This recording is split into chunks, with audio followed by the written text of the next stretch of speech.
그 뒤에 문을 연 사람이 우리 엄마인 거야. 예배 드리고 있는데 앞에 사장님도 하고. 그 어머니가 원래 그때는 예배실에 신발을 벗고 들어왔는데 어머니가 신발을 딱 신고 쿵쿵 거리면서 들어오는 거야. 내가 눈이 마주쳤어. 마주쳤는데 어머니가 들어와가지고 그 다음에 나에게 어떻게 할 거라는 게 예상이 되는 거예요. 저희 어머니가 굉장히 말다시거든요. 그래가지고 막 옆에 있는 찬양같이 하고 있는데 옆에 있는 사람들한테 쌍욕을 야 이런 시편 같은 이런 스바이와 막 이러면서 욕을 막 그렇게 하는 거예요. 너무 창피해요. 쪽팔려. 그분이 우리 엄마라는데 너무 창피한 거예요. 그러면서 그 자리에서 기타 치는 사랑하고 있는 나를 머리를 딱 잡고 당기면 하여튼 내랑 관련된 여자들은 왜 자꾸 내 머리를 잡는지 나 이해가 안 돼요. 그래서 그 머리를 잡고 질질 끌고 오는 거예요. 지금 우리는 이렇게 아무나 앉아있지만 이 중앙에 통로가 있거든요. 그 통로를 나를 끌고 나가는 거예요. 다른 사람 전부 다 이렇게 보고 있어요. 어머니 왜 그러세요? 이렇게 하서 아무도 없어. 그렇게 여러분 일들이 있고 난 이후로 만약에 여러분들이 그런 일을 당했다면 여러분 어떻게 했어요? 그 교회 나갈 수 있겠어요? 못 나가겠죠? 근데 저는 그 다음 주에 그 교회 나갔습니다. 나가가지고 다들 저를 보고 수근수근거리더라고요. 근데 전도사님한테 저에게 이 얘기해요. 지난주와 같은 일이 이제 예배 시간에 또 일어날까 봐 뭐라고 얘기하냐. 이 엄마한테 허락받고 왔나? 엄마한테 허락받고 왔나? 그렇게 야, 만약에 여러분들이 그런 일을 당했는데 김강현 목사님이 이 엄마한테 허락받았나? 허락받고 온다. 또 예배 시간에 또 그러라. 그렇게 얘기하면 여러분 마음 들어요. 진짜 여러분 내가 의지할 사람 없구나 이런 생각이 들겠죠. 그때는 어머니의 마음을 해결할 방법은 유일하게 이거밖에 없었어요. 뭐냐면 하나님께 무릎 꿇고 기도하는 것밖에 없었어요. 어머니의 마음을 달랠 수 있는 약이 있었던 것도 아니고 요즘 같으면야 뭐 금융치료 뭐 이런 걸로 해도 되겠지만 당신은 학생인데 그럴 수도 없잖아요. 그래서 하나님께서 우리 어머니 마음을 좀 고쳐달라고 만져달라고 그 완악한 마음을 좀 이렇게 좀 이렇게 만져달라고 녹여달라고 내 힘으로는 안 된다고 하나님만이 하실 수 있는 일이라고 막 그렇게 여러분 기도를 해주죠. 학교 마치고 답답한 시즌을 끌어안고 또 교회로 딱 들어가서 교회문을 팍 열면요 그냥 그 자리에 눈물이 나는 거예요. 눈물이. 그러면서 어머니가 너무 불쌍하고 우리 어머니 예수님도 모르고 하나님도 모르고 성경도 모르니까 이렇게 나를 비방하고 박해하고 나중에 어머니 지옥 가면 어떡하고 지옥 가면 어떡하고 내 아들한테 이렇게 한다. 그러면서 가슴을 치면서 우리 어머니 좀 불쌍히 들어가고 기도해줘. 그때 우리 어머니를 돌이킬 수 있는 것은 하나님입니다라고 생각했던 거죠. 그런데 여러분 이제 그런 시기가 다 지나갔어요. 지나가고 누군가에게 제가 박해를 받지도 않고 지금은 모든 것들이 다 편하네. 경제적인 면도 좋아지니까 부자는 아니에요. 근데 제가 만족하고 사는 거죠. 그렇게 작게 벌어도. 그러니까 이렇게 만족하며 사니까 편안해지니까 뭐가 없어지냐면 기도가 없어지는 거예요. 기도가 없어져. 더 이상 하나님에 대한 간절함이 없어져요. 그러니까 하나님으로부터 제 마음이 멀어지는 거예요. 요즘 제가 계속 느껴요. 내 삶에서 하나님이 중요한지는 알고 있긴 한데 하나님 누군지는 알아. 하나님이 나를 위해서 어떤 일을 행하시는지 다 알아. 내가 설교를 30년 했는데 그걸 모르겠어요. 다 알죠. 근데 다 아는데 실제로 내 삶에 하나님의 자리가 점점 작아지고 있다는 생각이 드는 건 어쩔 수 없어요.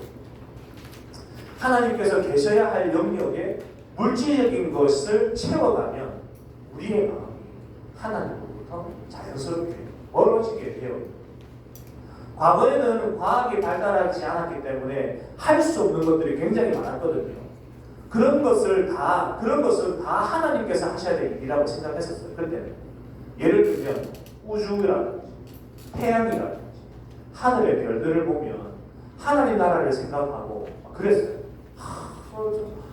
저 광활한 우주를 보라. 밤에 달과 함께 저 무수하게 쫙 펼쳐져 있는 저 별들을 봐. 야, 하나님 나라는 어떨까? 이런 고민들을 막 했다고요. 그때 그런 걸 보면서.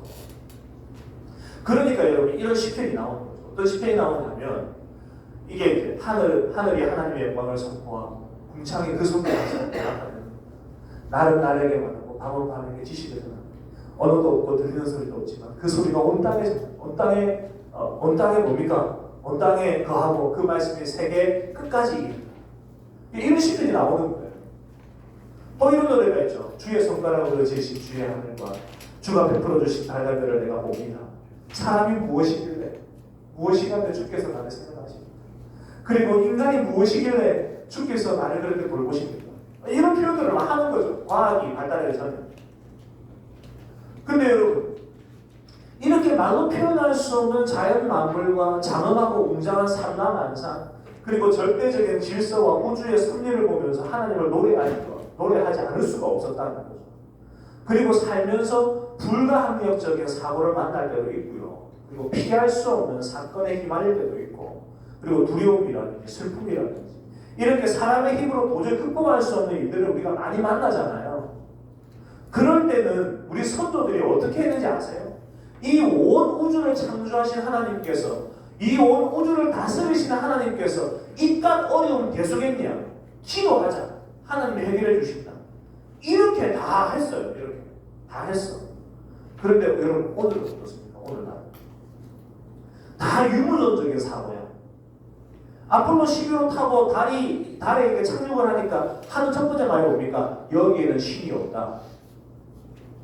그동안 달에 가면 신이 있을 거다. 그리고 이 대기권 밖을 넘어가서 지구 밖에는 분명히 하나님이 계신 거다. 이런 상상력을 가지고 하나님을 찬양하고 하나님 정말 높은 곳에 계시군요. 막 이렇게 노래했던 그러한 우리 선조들이 이 과학 문명이 만들어낸 우주 탐사, 달에 처음 딱 도착해서 야 아무리 찾아봐도 신은 없더라. 그 얘기를 하니까 신에 대한 영역이 우리 마음속에서 점점 줄어들기 시작합니다.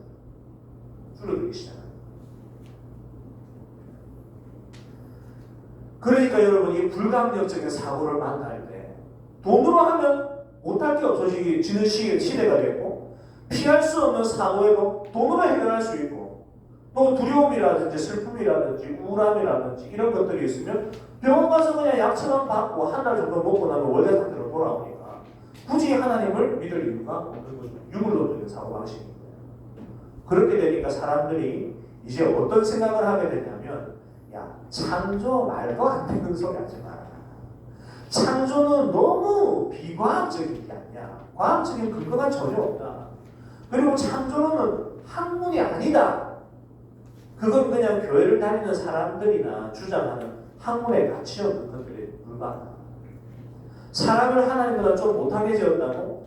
하나님께서 인간을 생각하시고 인간을 돌보신다고? 야, 근데 왜 인간을 왜 죽어? 하나님을 돌보시는데? 왜 인간은 사고를 당해? 왜 인간은 질병에 걸려? 하나님께서 돌보시면 영원히 살도록 해야지. 그러니까 얘들아, 하나님께 기도하지 말고 약을 먹어. 약을. 우울하면. 저 때는 우울하면 울면 짜증나면 짜장면 먹어요. 요즘은 우울하면 울면 안 먹고 약 먹어요. 그리고 오늘날 이 의학이 얼마나 발달했는지 암도 극복했어요. 하나님을 믿는 것은 어리석은 짓이야 라고 암묵적으로 우리들에게 계속 우리의 마음에 심어주고 있는 것이 바로 유물론적 사고예요. 이게 과학적 사고와 맞물려가지고 우리들에게 끊임없이 하나님 없음을 증명해내고 있죠. 이 세상을 물질로만 보고 물질이 만들어낸 결과물로만 보기 때문에 영적인 존재와 초월적인 존재를 인정하지 않으니까 이런 말들이 나올 수밖에 없는 거죠. 자, 그러나 의학 박사들이나 과학자들은 의외로 이렇게 말해요. 뭐라고 말하냐면 인간의 신체는 놀랍도록 복잡하고 정교한 시스템으로 이루어져 있기 때문에. 여러분 혹시 그 교회를 처음 다니시는 분 손 들어보시겠어요? 나 교회 다닌 지 1년밖에 안 됐다. 없습니까? 다 이상입니까? 그래요. 나는 하나님이 잘 안 믿어진다. 이거는 손들어 하면 좀 자존심 상하겠죠. 그래도 내가 수련회 왔는데 하나님이 모른다고, 하나님이 잘 안 믿어진다고 손들면 자존심 상하니까 그거는 그냥 여러분 잘 들으십시오. 일단은 어쨌든 하나님에 대한 의심들을 가지고 계시다면 이것도 한번 생각해 보시면 좋겠어요. 어떤 거냐면 제가 여러분들에게 믿음을 주겠다는 말이 아니라 잘 들으십시오. 너무 한쪽 말만 듣지 말고 다른 쪽의 가능성도 한번 생각해 보라는 말이니까 너무 색안경 끼고 이렇게 듣지 말아 주시기를 부탁드릴게요. 자, 한 가지 예를 듭니다. 뭐냐면 우리가 손가락을 베이면 혈액이 응고되어서 출혈을 막아줘요. 그리고 면역 체계가 작동해서 세균 감염을 방지하고 또 결국 새로운 세포가 재생되어서 상처를 아물게 해요. 뼈가 부러져도 스스로 붓는 능력이 있고요. 감기에 걸려도 특별한 약 없이도 며칠 지나면 몸이 회복돼요. 코로나 같은 경우도 여러분 한번 걸려서 우리가 이걸 이겨내잖아요. 그러면 우리 몸 안에 그 코로나 체계를 기억하는 면역세포가 생겨요. 그래서 그 다음에 또 똑같은 게 들어오면 이 뭐고? 이러면서 잘라낸단 말이죠. 여러분 이러한 메커니즘을 과연 단순 세포가 이렇게 진화를 했다고 이게 말이 됩니까? 이건 말이 안 되는 거죠. 또 하나, 사계절의 변화는 지구의 자전축 기울기와 이거는 여러분 무시하세요 그냥 이런 표현들을 지구의 자전축 기울기와 태양의 공전 배려라는 물리적 조건의 결과지만 이제부터 잘 들어야 돼요. 이 변화가 가져오는 생명의 순환과 경이로운 풍경, 이 풍경이 뭐죠? 꽃이 피고 꽃이 지고 단풍이 들고 눈이 내리고 이런 거. 이게 그냥 물리 법칙의 산물이라고 보기에는 너무나 감동적이고 의도적인 아름다움을 내포하고 있다는 거예요. 또한 우주 속에서 행성들이 서로 충돌하지 않고 정확한 궤도를 따라 지금 움직이는 이 질서정연함이 어떻게 우연이라고 얘기할 수 있어요?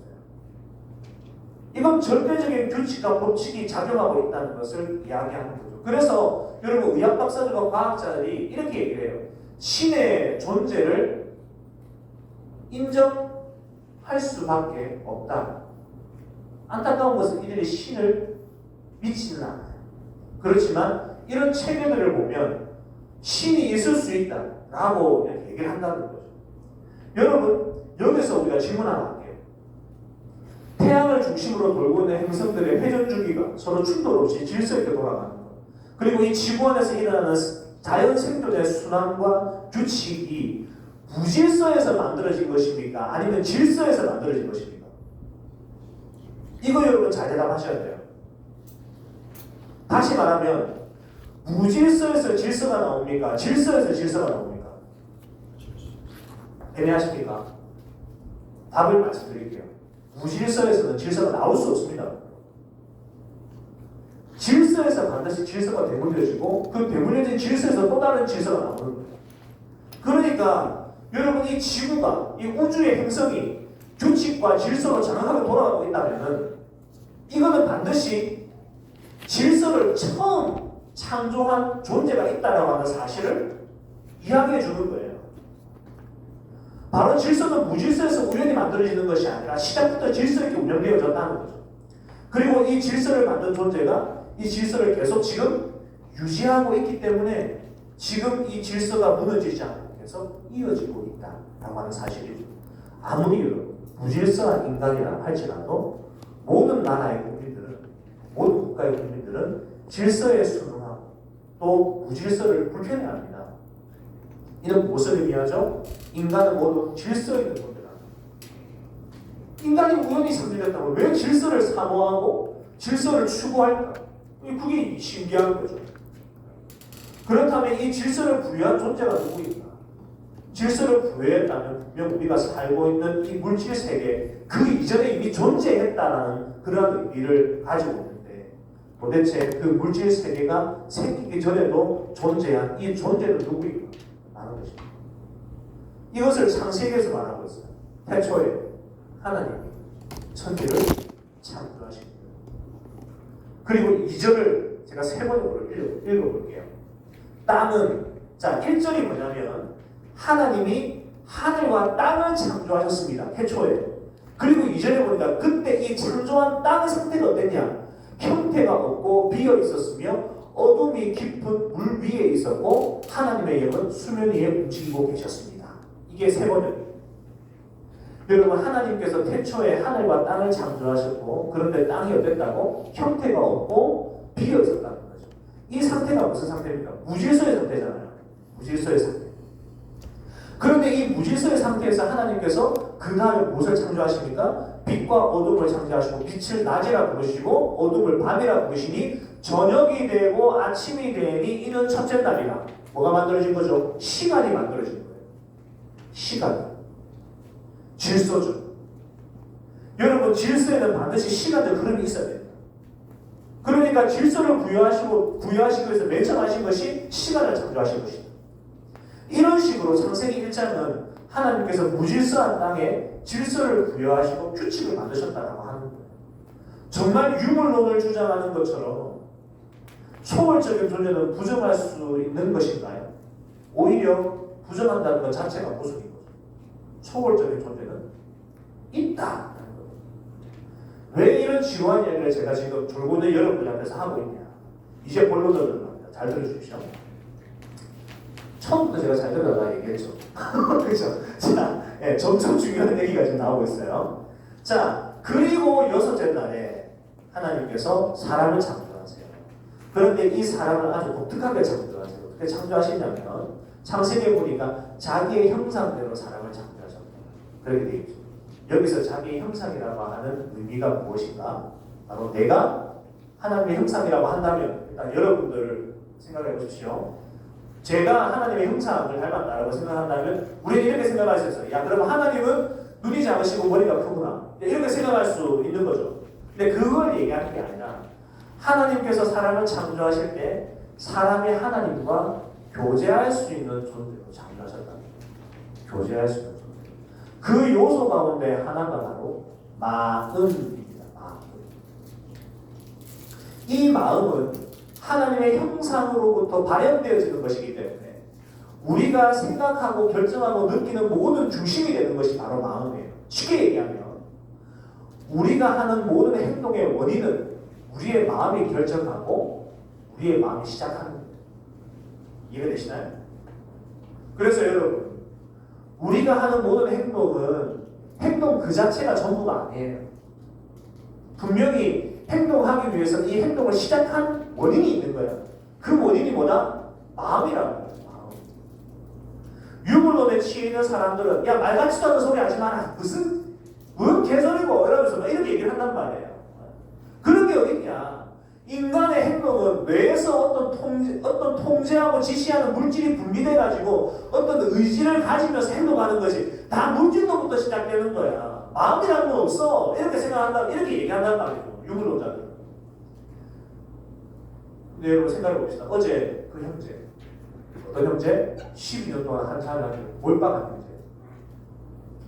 그 형제가 자매에게 떡볶이 사주고 12년 동안 떡볶이 사주고 생일식 해주고 스포 쿠폰 사주고 하는 것은 유물론자들의 입장에서는 야, 이 시간을 통해서 그 여자 자매가 이렇게 뇌에 정보를 딱 주면 전달하면서 그 정보를 토대로 뇌에서 도파민이 나오게 해가지고 제정신이 아니게 되고 그래서 친절하지 않는 그 인간이 친절하게 되고 또 웃기지도 않는 사람이 웃기려고 애쓰게 된다. 이게 물질이다. 이렇게 얘기하는 거예요. 그러면 여러분 우리가 이 질문에 대답할 수 있어야 돼요. 어떤 질문에 대답해야 되냐? 그렇다면 그 물질이 왜 나오는 건데?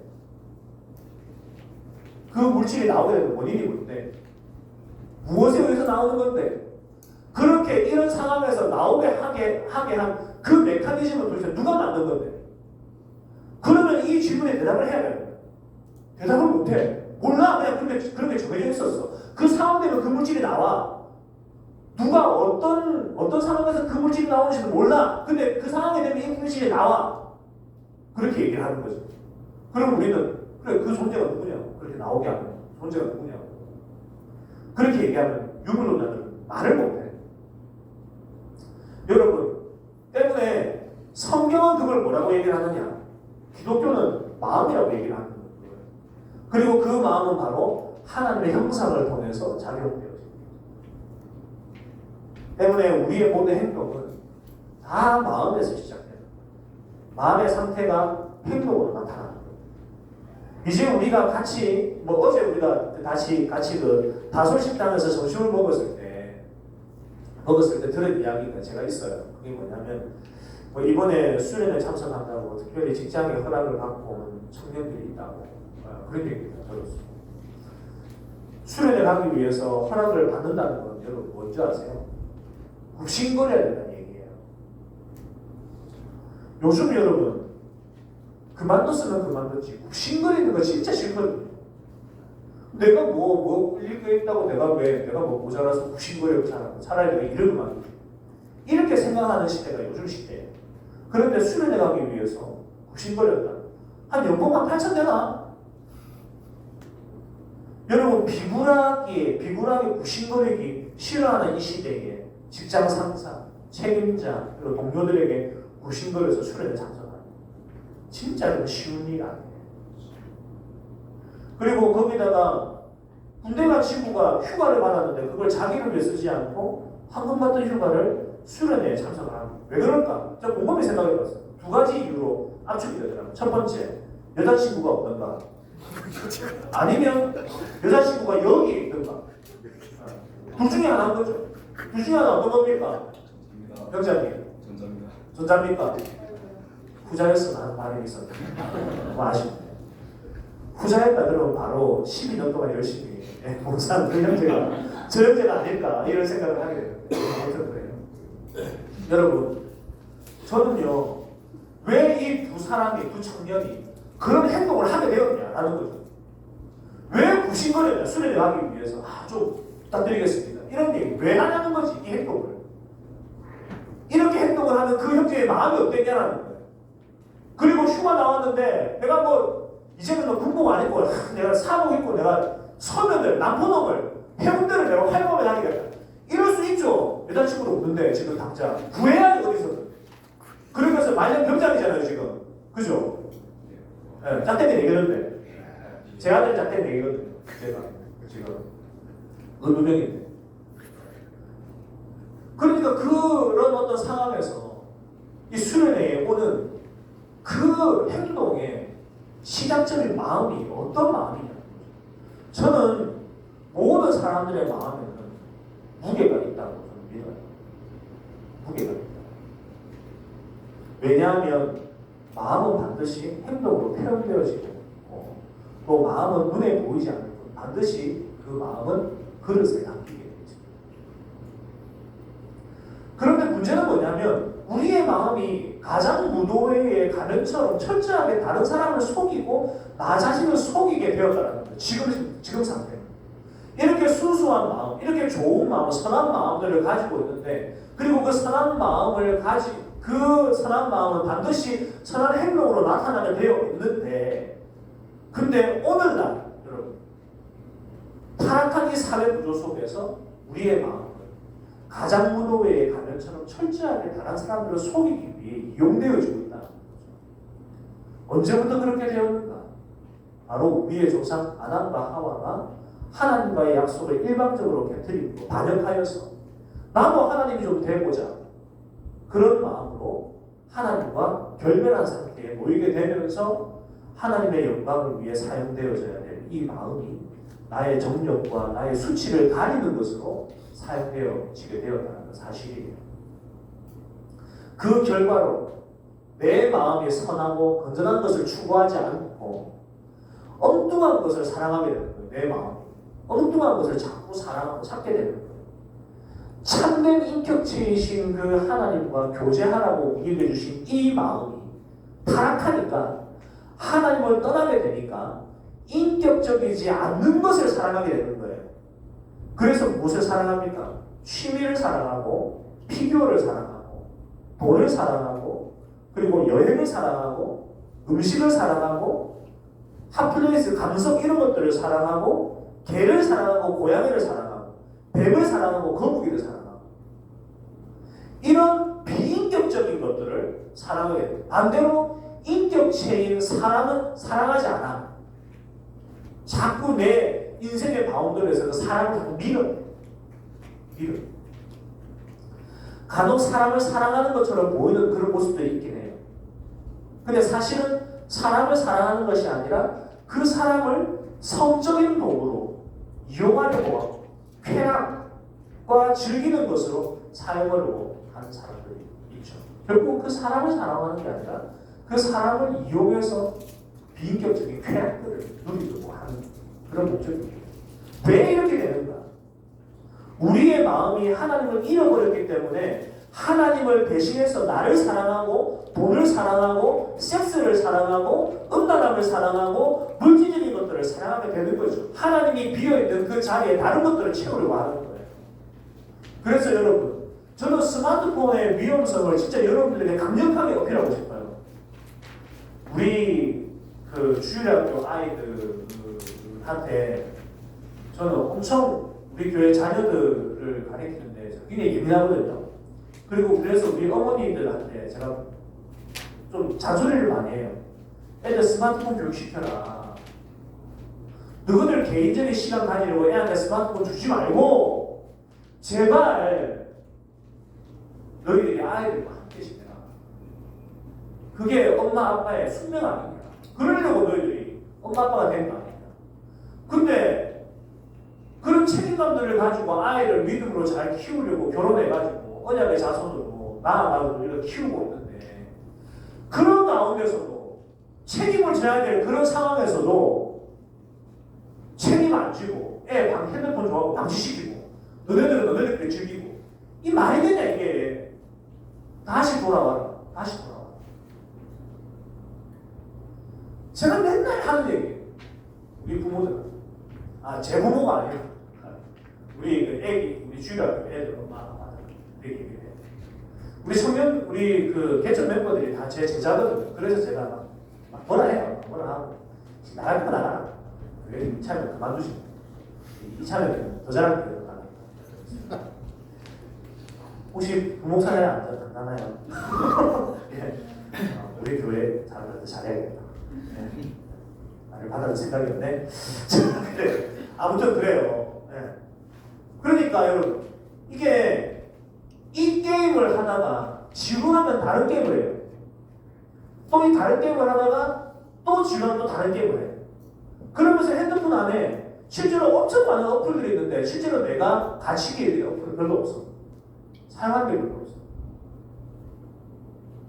여러분 오늘날의 문명의 이기가 우리를 그렇게 자꾸 만들어요. 자극적으로 만들고 감각적으로 만들고 뭔가 자꾸 우리의 욕구를 채우는 것으로만 끝내버리게 만드는 이러한 메커니즘들을 가지고 있다. 이걸 우리가 진짜 여러분 조심해야 됩니다. 이런 것들이 자꾸 우리를 멀게 만든다. 하나님과 우리와의 관계 속에서 진짜 하나님의 영광을 위해 사용되는 이 마음을 점점 멀게 만든다. 결론을 맺겠습니다. 제가 얘기했잖아요. 오절을 가겠다고. 네. 자, 오늘 본문을 좀 보십시오. 오늘 본문을 다시 봅니다. 예수님이란다. 왜 이런 거? 자, 하나님께서 말라기를 통해서 2장 1절에 누구에게 얘기하고 있습니다? 제사장들에게 얘기하고 있습니다. 제사장이라면 그 당시 목회자를 얘기하겠죠? 그러면 이거 목사님만 들어야 됩니까? 아니요. 여러분, 오늘날의 신약의 제사장은 누구입니까? 바로 여러분들이잖아요. 여러분. 예수 그리스도의 이름으로. 우리가 얼마든지 그분 앞에 나아가죠. 모자 앞으로 나아가죠. 제사장이라. 여기서 제사장은 바로 우리 모두를 얘기하는 거예요. 여러분들은 이제 너희에게 이같이 명하노라. 그러면서 만군의 여호와가 이르노라. 너희가 만일 듣지 아니하며 마음에 두지 아니하며 내 이름을 명하롭게 하지 아니하면 내가 너희에게 저주를 내려. 이 말이에요. 여러분 여기에서 잘 들어보십시오. 만군의 여호와가 이르노라. 세 가지가 나옵니다. 너희가 만일 듣지 아니하며 마음에 두지 아니하며 내 이름을 영화롭게 하지 아니하며. 여러분 이게 뭐냐면 바로 원인, 동기, 행동입니다. 우리의 마음이 여러분 어떤 동기가 되어서 행동으로 바르게 나오려면 그 마음이 어디에 지배를 받아야 되는가를 오늘 본문이 이야기해 주고 있는 거예요. 첫 번째 뭡니까? 너희가 만일 듣지 아니하면 무엇? 하나님의 말씀을 듣지 아니하면. 하나님의 말씀을 듣지 않으면 너희 마음은 하나님 말씀과 상관없는 너희의 정욕과 너희의 감정과 너희의 모든 어떤 욕구를 풀어내는 일에 총동원 될 거다. 너희의 마음. 그러면 결국 그 마음은 타락한 마음이기 때문에 건강하지 못한 마음이기 때문에 하나님을 반역하고 배신하는 마음이기 때문에 결국 그 마음은 우리의 행동을 어떻게 하나님을 결국 배신하고 멀어지게 만들고 하나님을 떠나는 그러한 행동으로 나오게 만든다는 거예요. 그렇다면 여러분, 우리가 하나님을 알아. 누군지. 예수님이 누군지를 알아. 그리고 난 모태 신앙이야. 나는 유아세례를 받았어. 그래서 교회의 생리가 뭔지를 알아. 이쯤 되면 연말이면은 연초면은 이제 신년 기도회, 신년대 부흥회, 그리고 또 3월달이면은 금식기도, 그 다음에 4월달은 4월달 부활절, 그 다음에 7월달은 맥주 감사주일, 그리고 또 여름이면 여름 수련회. 다 교회를 너무 오래 다녀가지고 이번 참에 저를 좀 다녀보세요. 다 알아. 예수님이 누군지 다 알아. 예수님이 하신 거 다 알아. 근데 뭐가 문제예요? 우리 마음이 작동되질 않아. 그분에게. 여러분 아까 전에 여기 나오셔서 이렇게 해야겠다고 생각합니다. 이렇게 해야겠다고 생각합니다. 말은 잘해. 그런데 그렇게 해야겠다고 결단하고 이야기를 했지만 밖에 나가보세요. 그렇게 되는가? 안 되죠. 왜 그렇습니까? 마음의 문제이기 때문에. 마음의 문제이기 때문에. 마음이 하나님으로 돌아가지 않아. 마음이 하나님으로. 그리고 이 마음이 하나님의 말씀에 지배당하지 않으면 이 마음은 어떻게 작용되느냐? 여기서 1조 오늘 이렇게 해야겠습니다. 오늘 말라기 3장 4장 읽어보면서 이런 얘기를 저는 이렇게 깨달았습니다. 저는 이렇게 살겠습니다. 하고 딱 앉는 순간에 내 순서는 끝났다. 그렇게 하고 지금 그 말씀과는 아무 상관없는 그 내일의 내 삶을 생각하고 있는 거예요. 이게 바로 타락한 우리의 마음이에요. 그러니까 오늘 2절은 이걸 얘기하고 있는 거예요. 다 마음이에요. 마음. 모든 것들이 마음에서 비롯해. 결혼생활, 나중에 보면 결혼생활도 나와요. 이 결혼생활도 무엇이 문제냐? 왜 자꾸 하나님이 우리의 참된 신랑인 걸 알면서도 왜 너희들은 자꾸 이방인과 결혼하냐는 거지. 하나님께서 이방인과 결혼하는 걸 싫어하는 거 나 안다. 아는데 내가 모르는 게 아니다. 아는데 그렇게 할 수밖에 없는 내 마음을 그렇게 너 모르겠니? 이런 애매한 질문들을 던지는 거지. 하나님이면 이해하실 수 있잖아요. 내가 왜 그렇게 했는지. 이렇게 하나님께 되묻는 거예요.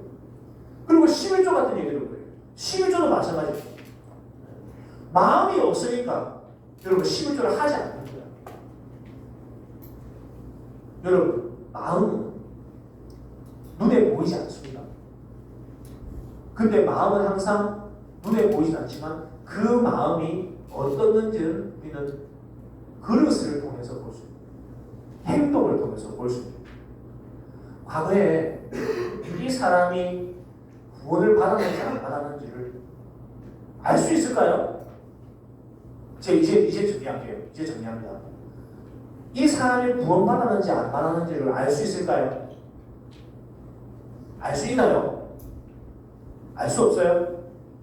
여러분, 우리는 구원은 하나님께서 하시는 일이기 때문에 우리는 판단할 수 없다. 그렇게 얘기를 해요. 근데 과거 종교개혁 이후의 교회는요, 이 사람이 구원받았는지 안 받았는지를 기가 막히게 알았어요. 어떻게 알았을까? 첫 번째, 이 사람이 회개하는 삶을 살고 있는 거예요. 이걸 보는 거죠. 회개하는 삶을 살고 있는 거예요. 회개하는 삶을 살려면 자기가 죄인이라는 것을 알아야 돼요. 근데 자기가 죄인이라는 것을 알려면 어떻게 해야 돼요? 하나님이 누군지를 알아야 돼요. 하나님 그분이 어떤 분인지를 알면 나는 하나님 앞에 정말 죽어도 마땅한 죄인이구나 라는 것을 알게 돼요. 자연스럽게. 여러분 선지자 중에 이 하나님의 그 영광을 몸소 이게 본 그런 선지자가 있어요. 그 선지자가 그 하나님의 영광을 보는 순간 뭐라고 했는지 아세요? 화가 나여 망하게 되었구나. 내가 죄인인데 내가 주의 영광을 봤다. 이제 난 죽었다. 이렇게 고백을 했어요. 여러분 하나님을 알면 하나님 그분이 누군지를 알면 내가 얼마나 죽을 죄인이라는 것을 알게 되는 거예요. 지금 당장 내가 지옥에 떨어져도 난 아무 할 말이 없는 그런 사람이구나 라는 것을 알게 되는 거예요. 그게 뭐다? 회개예요. 그리고 두 번째로 이 사람은 지금 죄와 싸우고 있느냐 이걸 보고 이 사람이 구원받았는지 안 받았는지를 알았다는 거예요. 어떤 사람들은 입술로 저는 회개했습니다. 저는 한 예수님을 믿습니다. 예수님께서 우리의 죄를 위해서 죽으신 걸 저는 확신합니다. 이렇게 얘기를 하지만 일상에 돌아가서는 죄와 싸우지 않아. 계속 죄를 즐겨. 즐기고 돌아와서 하나님 아시죠? 저 연락하는 거 아시잖아요. 하나님 나 죄 지을 수밖에 없는 인간이에요. 존재예요. 그러니까 죄를 지었으니까 하나님 용서해 주세요. 그리고 이야기하면 속으로도 그렇게 생각해. 기도는 안 해도 뭐 죄 지은데 뭐 어떡하겠어. 회개하면 되지. 이렇게 생각해. 죄와 싸우지 않아. 피 터지도록 싸우지 않아. 그래서 옛날에 우리 종교개혁 믿음의 선배들은 이 두 가지, 세 가지는 뭐더라? 세 번째는 뭐 한 가지 또 있었는데 하나님 나라를 소망하는 것. 예. 하나님 나라를 이 현실을 소망하는 것. 그거를 그러니까 이게 소망을 바라보는 것. 이것에 대한 거죠. 여러분 소망을 바라보면 이 현실에서 내가 뭔가를 이루려고 하지 않아요. 열심히 살려고는 하지만 여기서 내가 뭔가를 이루어서 내 명이나 내 어떤 운동이나 내 어떤 그런 이런 것들을 쌓으려고 하지 않아요. 이 세 가지를 보면 이 사람이 구원받았는지 안 받았냐. 뭐예요, 여러분? 마음이 그릇에 반드시 담겨요.